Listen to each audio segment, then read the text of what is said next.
Meaning of the English idiom Achilles' heel. An Achilles' heel is a person's weakness or vulnerability. Although it can refer to a physical weakness or limitation, this idiom can also refer to any perceived weakness, including psychological. It may also refer to someone who is successful, strong, or otherwise doing well, but which has one fatal flaw or weakness which could bring about their failure or downfall. The weakness or flaw doesn't necessarily have to be negative.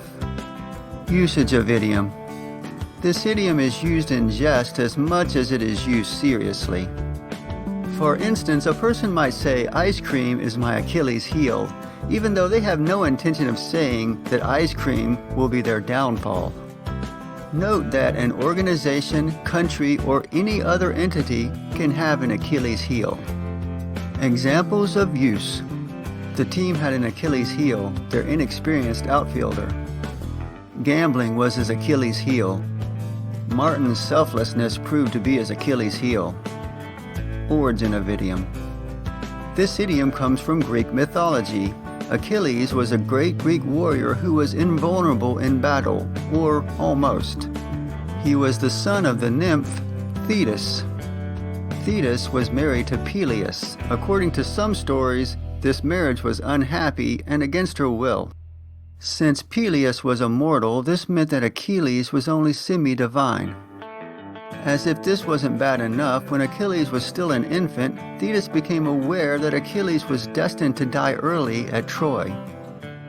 She hatched a plan to keep him alive. In one of many stories, Thetis took Achilles to the river Styx and dipped him in the waters. The waters made Achilles invulnerable and gave him great strength. However, to dip him in the water, Thetis held him by his heel.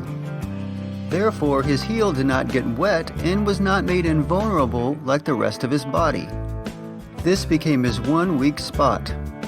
In truth, the river dipping was only one of many attempts by Thetis to prevent her son's early death. But his heel became his downfall during the Trojan War. Paris, the prince of Troy, fired an arrow through his heel, his one vulnerable spot, which killed him. Note that this familiar story is a later addition to the Achilles legends. He was not invulnerable in all stories. Achilles not only lent his name to an idiom, but to a part of the human anatomy. The Achilles tendon is the very prominent and tough band of tissue that connects the heel bone, or calcaneus, to the calf muscles. Just as it was for Achilles, this area is vulnerable for all of us, as many people suffer a rupture of this tendon during sports activities or exercise, especially after the age of 30.